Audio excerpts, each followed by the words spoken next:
Just leader. Mr. President, next to interpolate is our distinguished colleague from Tarlac, no other than, and Pampanga, no other than Senator Rodante Marcoleta. Senator Dante Marcoleta is recognized. Salamat po, Mr. President. Mr. President, Madam Sponsor, we're facing a potential crisis in oil supply. Dahil nga po potential na crisis po ito, dapat po tama po kaya na sabihin natin na kailangan po commensurate po yung solution po na dapat nating itapat sa namumuong krisis na ito. Mr. President, I'm willing to accept questions. May I ask His Honor to repeat the question? Yes, Mr. President, we are facing a potential crisis in oil supply, and this representation would like to ask that if it is also possible for us to be able to put up a solution commensurate to this potential crisis. Well, the bill on the floor right now, Mr. President, is an approach that the administration has asked that we act on with urgency, so that our people would feel some kind of relief from the increased prices. So the effect of this bill would be, it was stated earlier during the interpellation of Her Honor Senator Risa, we responded that there would be around an 11 peso decrease in the gasoline prices and around 6 peso increase, 7.72 increase in the diesel prices per liter, Mr. President. So yan yung isa sa mga solutions na pinopropose po ng administration at hinihiling na ipasa natin agad-agad, Mr. President. This is one of the solutions, Mr. President. There is no issue, there is no debate in that.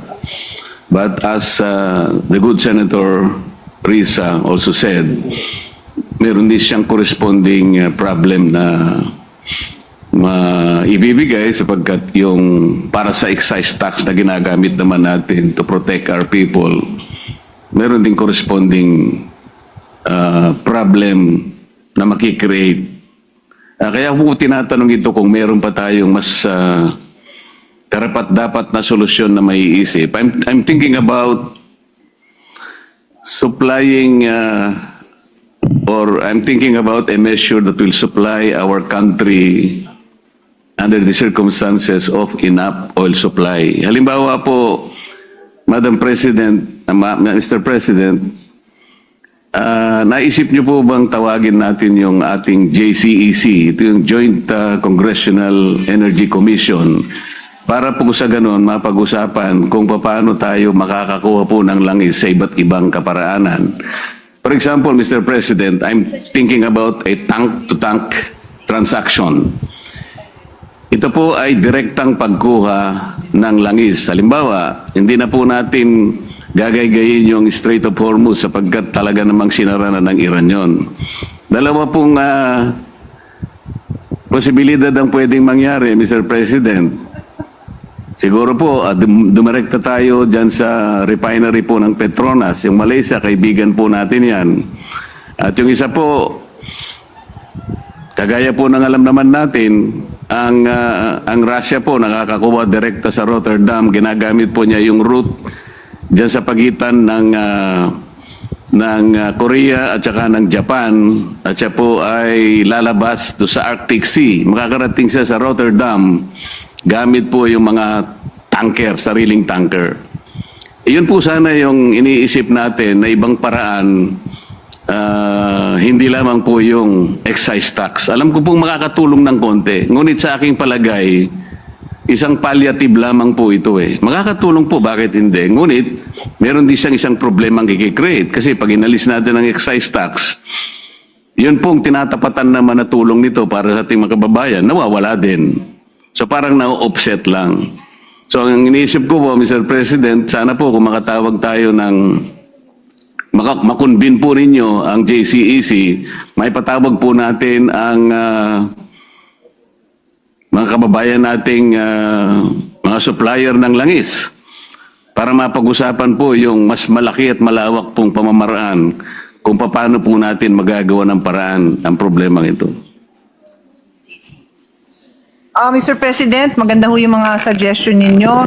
I'm sure nakikinig din ho ang executive sa atin based dun sa hearing namin and mga discussions we've had on the side. Talagang marami silang ine-explore na possibilities po with different countries, different routes.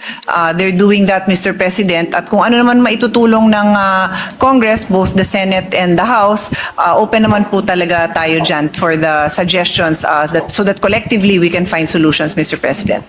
Yun nga po, Mr. President, kung makonvene po ninyo yung Joint Congressional Energy Commission, napakalaki pong step ito dahil mapapatawag po natin ang mga oil companies, yung kanila pong mga ginagamit na mga kaparaanan, iba't ibang kaparaanan, upang sa ganon ay maayos po natin ang namumuong problema ang kinakaharap ng ating bansa. Kahapon po, Mr. President, may kukwento ko po na nandun po ako sa South Korea.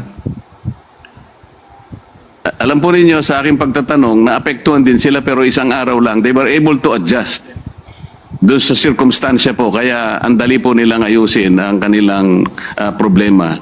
Hindi ko po nakuha masyado ang detalye dahil nagmadali po ako para makauwi ako sa araw na ito. Ngunit isang araw lang po ang itinagal at sila po ay nakagawa kagad ng mga kaparaanan para maitama po nila o may adjust po nila yung pangangailangan nila sang-ayon po sa nagaganap na development sa Middle East. Yun po sana yung aking gustong malaman, Mr. President, Your Honor, kung nakahanda po kayong tawagin natin ang JCEC sa lalong madaling panahon, makapulong po natin silang lahat. Para sa ganon ay makita po natin yung pinaka-ultimong kaparaanan. Maring hindi po masyadong ideal, ngunit makatutulong po, hindi lamang po sa pagsuspende ng kabayaran ng excise tax. Maraming salamat po, Mr. President. Thank you, Mr. President. Noted po yung suggestion ng ating kasamahan and we will coordinate with the House Energy Chairman to look into this possibility. Thank you. That's it. Majority Leader. Mr. President, there are no other members who listed to interpolate the measure.